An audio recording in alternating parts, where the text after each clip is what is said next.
Programa Água Viva com Júnior Calazans.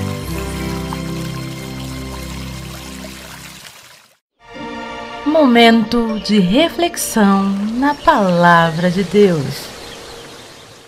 Muito bem, meus irmãos e minhas irmãs, chegamos ao momento de refletirmos as Escrituras Sagradas, o momento de pensarmos a Bíblia, pensarmos a Palavra, e eu convido você, como eu sempre tenho dito, a máxima atenção neste momento, principalmente porque as palavras que serão trazidas, tratadas, colocadas aqui nessa reflexão, neste pensamento, elas estão sendo selecionadas com muito cuidado, com muita atenção. Então, eu peço a você que se mantenha atento, se mantenha conectado em todo momento, para que você não venha perder a linha de raciocínio que está sendo traçada, está sendo conduzida aqui nessa nossa reflexão de hoje. Então, meus irmãos, nós constatamos ao longo da história o nascimento, o renascimento, o surgimento de pensadores das mais diversas correntes teóricas, ideológicas, filosóficas, religiosas, fundamentalistas religiosos, sociólogos, e todas estas correntes fazem contribuições importantíssimas para a humanidade de um modo geral. Pensando sobre isso, nós concluímos o quê? Que avaliar as teorias e, em especial, as abordagens teóricas em sociologia é algo fascinante. Por quê? Porque as diversidades teóricas e as suas correntes recheadas de rivalidades tornam vital o estudo do comportamento do homem na sociedade e as transformações que esse fenômeno se dá. Presta bastante atenção. O comportamento do homem, ele é multifacetado, ele é variado. E por essa razão, não há possibilidade de precisar uma teoria ou uma técnica para determinar um comportamento. Por quê? Porque cada tipo de teoria vai expor a sua perspectiva a partir do fato que for mencionado, do fato que for avaliado, do objeto estudado. A Bíblia, ela vai nos apontar um fato grave, que hoje muitos de nós cristãos ignoramos sob a prerrogativa de que eles, se referindo a pastores e líderes religiosos, darão conta a Deus sobre seus atos. Isso é fato. Entretanto, qual a questão que eu trago hoje para podermos discutir, pensar? O tema que eu trago hoje, ele é o comércio da fé, uma realidade ignorada. E, portanto, para não me prolongar mais nessa introdução, eu convido você a abrir a sua Bíblia no livro de 2 Pedro, capítulo 2, verso 2 e 3. 2 Pedro, capítulo 2, verso 2 e 3. A versão que eu estou utilizando aqui é a Almeida Revista Corrigida. O texto diz assim: "E muitos seguirão as suas próprias dissoluções, pelos quais será blasfemado o caminho da verdade. E por avareza farão de vós negócio, com palavras fingidas, sobre as quais já de largo tempo não será tardia a sentença, e a sua perdição não dormita." Meus irmãos e minhas irmãs, aqui eu quero destacar algumas palavras que o texto nos dá para pensar, que são dissoluções, ou seja, dissoluções em que se difama o caminho da verdade, Pedro coloca isso. A próxima palavra é avareza, por onde ocorre a negociação para a obtenção de lucro, com a venda da fé. E a última é a palavras fingidas, o termo fingidas, que se usa de palavras fingidas para legitimar o engano, o convencimento. Então, eu peço, por favor, que você guarde essas palavras para o nosso pensamento, para a nossa reflexão aqui. O apóstolo Pedro, cheio do Espírito Santo, ele está advertindo os cristãos nesta segunda carta. Essa carta, inclusive, é conhecida como a segunda carta universal de Pedro. Então ele adverte os cristãos com o principal objetivo de provocar esses cristãos que estivessem atentos e alertas sobre aqueles que estavam se infiltrando no meio deles e que tinham outras intenções e perspectivas em relação ao Evangelho. Bom, eu pedi que você guardasse 3 palavras. A primeira palavra é dissoluções. Então vamos entender um pouco dessa palavra. Então, a palavra dissoluções, ela surge no original grego apoleia, que significa ruína ou perda. Essa perda pode ser física, espiritual, eterna, ou também uma deteriorização dos costumes, devassidão, imoralidade, decomposição, desagregação. Por que é que Pedro está chamando a atenção dos cristãos aqui? Quando Pedro usa o termo apoleia, ele está falando aos cristãos que o caminho da verdade, ou seja, o caminho do Evangelho anunciado por Cristo, está sendo deteriorado, desconstruído, degradado por aqueles que estão infiltrados no meio do grupo, da Assembleia dos Irmãos Reunidos em nome do Senhor. Pedro tem muito cuidado em advertir os cristãos sobre o que estava acontecendo naquele momento. A próxima palavra é avareza, que surge do original grego pleonexia. Essa palavra ela vai significar aquele que possui um desejo avaro, que é apegado ao dinheiro, em ter mais e mais dinheiro às custas do outro, costuma lesar as pessoas, costuma defraudar, enganar na perspectiva de arrebatar aquilo que é de outra pessoa para si próprio. Então Pedro, quando ele usa esse termo, ele está mostrando aos cristãos que pertenciam àquele grupo que o desejo de querer mais de maneira facilitada estava sendo a ferramenta usada pelos avarentos. Por quê? Porque os cristãos desejavam melhorar de vida e estava sendo oferecidos a eles ali, pela pregação, a oportunidade de serem abençoados por Deus a partir do mecanismo que conhecemos hoje como barganha. Então os cristãos eles começam a ser persuadidos a seguirem esse modelo de evangelho porque lhe daria algo palpável, material e imediato. E a última palavra é palavras fingidas, o termo fingidas. Esse termo fingidas surge do original grego plastos, que vai significar algo moldado artificialmente, falso, falsificado. É como se nós olhássemos para uma planta artificial e nos fascinássemos com ela, mas quando a gente olha bem de perto, a gente percebe que ali é uma réplica do que é verdadeiro, então é falso.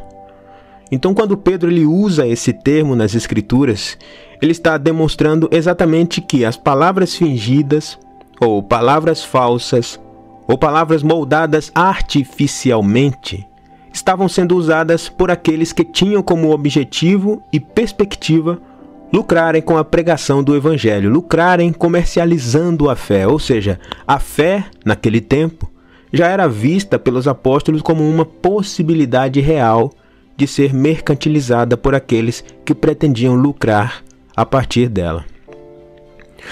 E aí o que é que Pedro faz? Pedro chama a atenção para uma realidade eminente, um fato irrefutável, uma verdade inegável. Ele diz: e muitos seguirão as suas dissoluções, pelos quais será blasfemado o caminho da verdade. E por avareza farão de vós negócios com palavras fingidas. 2 Pedro 2, verso 3. Pergunta: será que essa realidade não continua se amplificando em nosso tempo? E mais, será que não estamos rendidos e conformados com essa realidade? Olha só, meus irmãos, um sociólogo alemão chamado Max Weber fundou um método sociológico que ele chamou de ação social e produziu estudos para a compreensão da formação do capitalismo. Uma das suas obras mais importantes é A Ética Protestante e o Espírito do Capitalismo, onde são analisadas a formação do capitalismo com a expansão do protestantismo. Então, nesta obra, Weber aborda um problema importante. E qual é esse problema? É o problema pelo qual o capitalismo se desenvolve no Ocidente e não em outros lugares.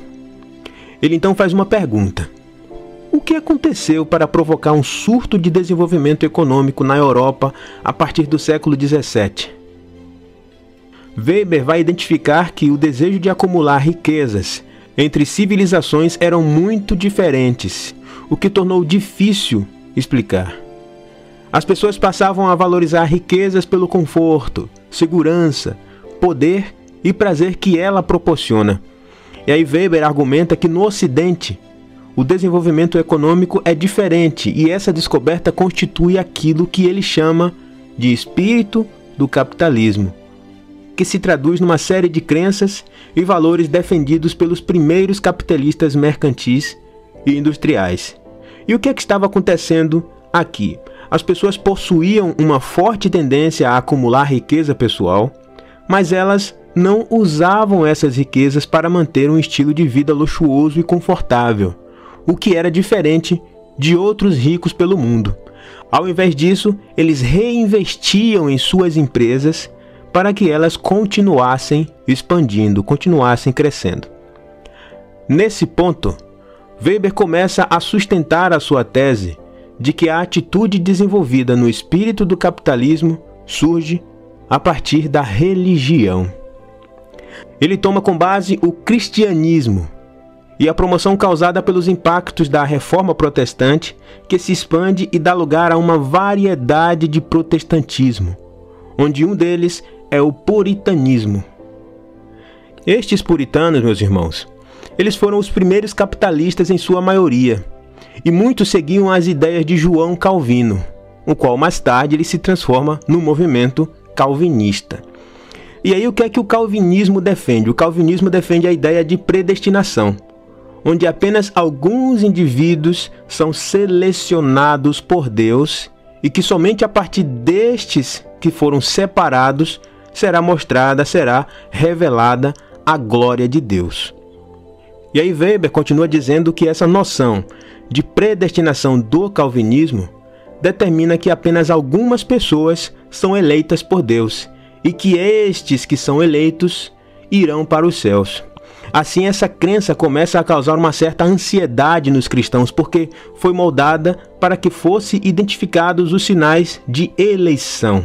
Então, para mostrar que era eleito, a pessoa tinha que ser rico, para demonstrar a partir da sua riqueza que Deus estava com eles ali. E o que é que começa a acontecer a partir daí? A prosperidade material começa a ser o principal requisito para que a pessoa fosse vista como eleita de Deus. E isso impulsionou a economia entre os grupos influenciados por essas ideias. Mas aí surgia um problema. Os puritanos acreditavam que o luxo era algo diabólico e que os cristãos tinham a necessidade de viverem uma vida simples e sem esbanjar. Os cristãos acumulavam riquezas, mas tinham que viver um estilo de vida severo.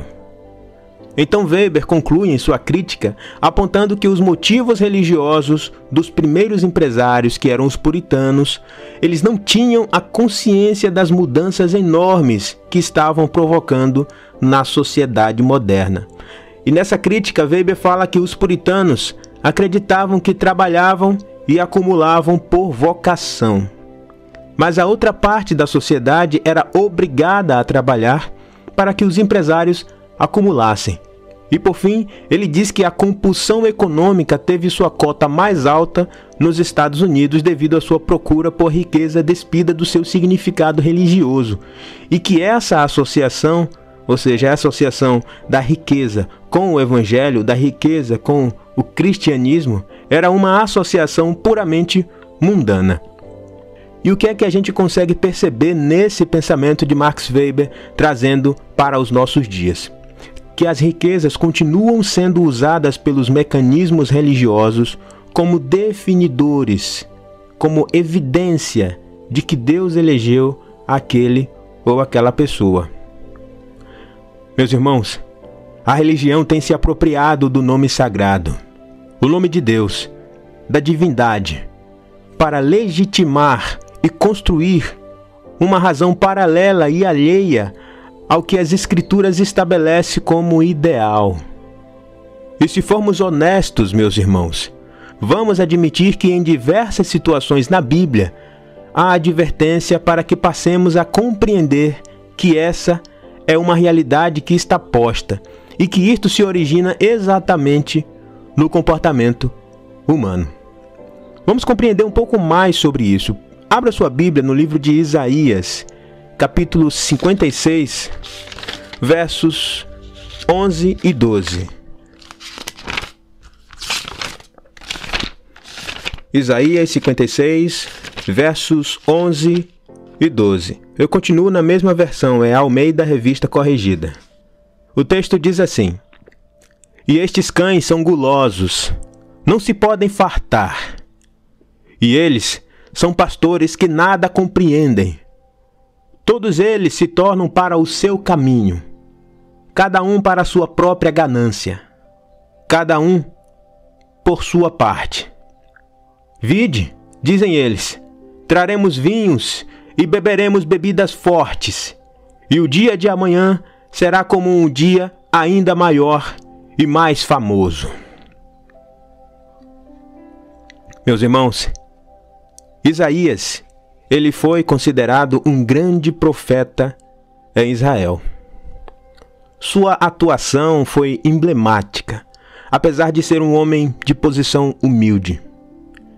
Isaías desempenhou seu ministério com um espírito incondicional, extremamente firme e ousado. Ele era portador de uma mensagem constrangedora e que combatia homens de posições elevadas como o rei Uzias ou Azarias, o rei Jotão, Acás e o Ezequias. Nós lemos o capítulo 56 de Isaías, né?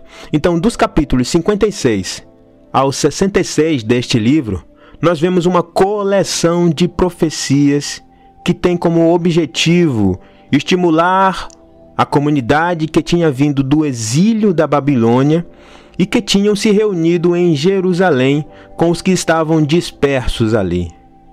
Então Isaías ele está condenando os abusos que estavam reaparecendo no meio do povo. Neste texto que lemos, nós vemos Isaías sendo duramente usado por Deus e ele aponta, e é importante destacar que este livro foi escrito entre 701 e 681 a.C. e também muito antes da consolidação da igreja. Então o que é que ele aponta? Ele aponta os falsos pastores, ele aponta os falsos profetas, ele aponta os falsos sacerdotes e que eles estavam fazendo com que o povo trouxesse para os altares o que desejavam para os seus próprios deleites.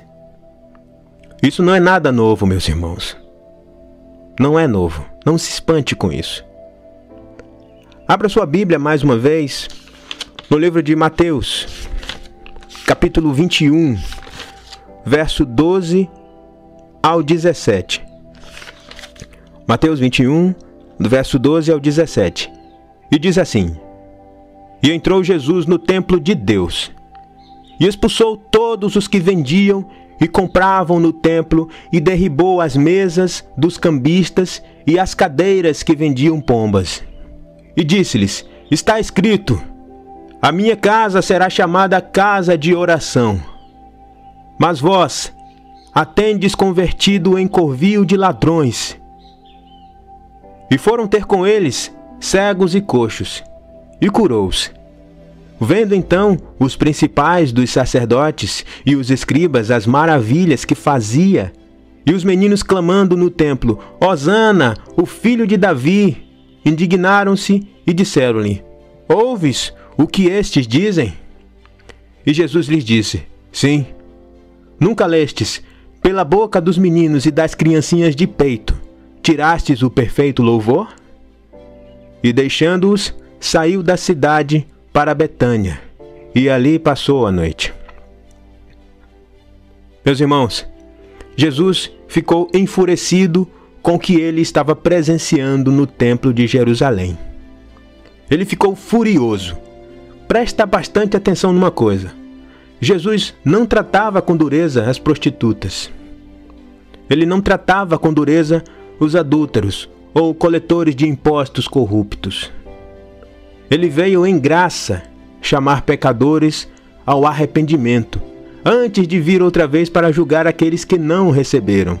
Mas, se existe algo que deixa Jesus indignado é transformar a casa de Deus num negócio. E qual foi a decisão de Jesus naquele momento? No momento que ele vê a casa de Deus sendo transformada em vitrine para a venda de diversos objetos. Ele expulsa de forma violenta os comerciantes do templo, mostrando assim que tem autoridade sobre o próprio templo. Aquela casa de oração tinha sido transformada em casa de negociação e covil de ladrões. E esta é a segunda vez que Jesus expulsa os comerciantes do templo. A primeira aconteceu 3 anos antes, quando ele iniciou o seu ministério. Agora, meus irmãos, pensem comigo. O grande problema não estava no comércio, na venda. Por quê? Porque as pessoas que visitavam o templo precisavam comprar animais para o sacrifício e os cambistas eram úteis para converter as moedas que os fiéis traziam do exterior para as ofertas. Então, o problema estava aonde? O problema estava em fazer da casa de Deus uma grande feira e do próprio Deus um negócio. Pergunta: será que hoje está acontecendo a mesma coisa com a cristandade? Meus irmãos e minhas irmãs, hoje eu sinto dizer a você, eu lamento dizer isso, mas o que acontece hoje é numa escala muito pior. E por quê? Porque os comerciantes da cristandade dos nossos dias estão vendendo o próprio Deus quando eles argumentam que para serem salvos e abençoados, a condição é ofertar e participar de megas campanhas. Eles vendem Deus uma garrafa como se ele fosse um gênio da lâmpada, pronto a atender às necessidades de riqueza e prosperidade do homem ou da mulher. Se lermos o livro de Atos dos Apóstolos, vamos notar que nenhum dos apóstolos se beneficiavam do comércio da pregação e tampouco estavam acumulando riquezas. Já o livro de Apocalipse, ele vai nos mostrar o contraste entre a igreja, a noiva de Cristo, e a Babilônia, a grande meretriz. Não haviam pregadores vivendo como milionários às custas do dinheiro dos fiéis. As reuniões dos cristãos não eram shows com plateias histéricas. Não haviam imagens, novenas, não haviam correntes e nem superstições pagãs para entreter as pessoas. O evangelho era pregado para as pessoas serem salvas pela fé em Cristo Jesus, para se tornarem membros do corpo de Cristo, não de alguma organização ou denominação religiosa, meus irmãos. Para nós finalizarmos aqui, eu convido você mais uma vez a abrir a sua Bíblia no livro de Mateus, capítulo 7, o verso 13 a 15. Mateus, capítulo 7, verso 3 a 15, que diz assim: Entrai pela porta estreita, porque larga é a porta, e espaçoso o caminho que conduz à perdição, e muitos são os que entram por ela. E porque estreita é a porta, e apertado o caminho que leva à vida, e poucos há que a encontrem. Acautelai-vos, porém, dos falsos profetas, que vêm até vós vestidos como ovelhas, mas interiormente são lobos devoradores. Meus irmãos e minhas irmãs, o próprio Jesus aqui faz menção de 2 caminhos sugeridos à humanidade. 2 portas, a porta larga e a porta estreita, e as consequências que cada uma trará àquele ou àquela que a escolher. E ele finaliza advertindo, chamando a atenção sobre os falsos profetas e aponta uma característica peculiar destes falsos profetas, que é o quê? Que eles vêm vestidos como ovelhas, mas interiormente, ou seja, dentro de si, suas intenções, sua vontade os igualam às dos lobos devoradores, lobos famintos. Meus irmãos e minhas irmãs, presta atenção nisto. Ignorar este fato não fará com que ele deixe de existir. Por exemplo, o abusador de crianças, quando se aproxima de uma filha ou do filho de um amigo, ele conquista a confiança da família dessa criança e depois começa os abusos. A criança percebe que tem algo de errado, mas ela ignora na tentativa de apagar da sua mente aquela dor, aquela agonia, mas o abusador vai criando cada vez mais oportunidades para tornar aquilo cada vez mais frequente. E o fato da criança violentada ignorar esse ato como uma situação de violência vai dando cada vez mais ao abusador liberdade para ir avançando e continuando os seus abusos. Meus queridos irmãos e minhas queridas irmãs, nós precisamos prestar atenção nisto. Quando Jesus vier, não virá para expulsar os mercadores do templo, como ele fez lá em Mateus 21. Ele virá para julgar aqueles que pregam, fazem milagres e curas em seu nome como fonte de lucro. Quando Jesus arrebenta tudo lá com aqueles cambistas que estavam comercializando na casa de Deus, ele saiu dali com tanta agonia que nem mesmo ele dorme em Jerusalém. Tamanho foi o desgosto que ele tinha passado por presenciar aquele tipo de coisa. Ele prefere ir dormir numa cidade próxima, ele vai para Betânia, porque Israel havia se tornado uma figueira sem fruto. E agora eu faço uma pergunta, para finalizar. E nós, em nosso tempo, a que nós nos assemelhamos? Que Deus em Cristo venha fazer com que essa semente dê fruto em cada coração.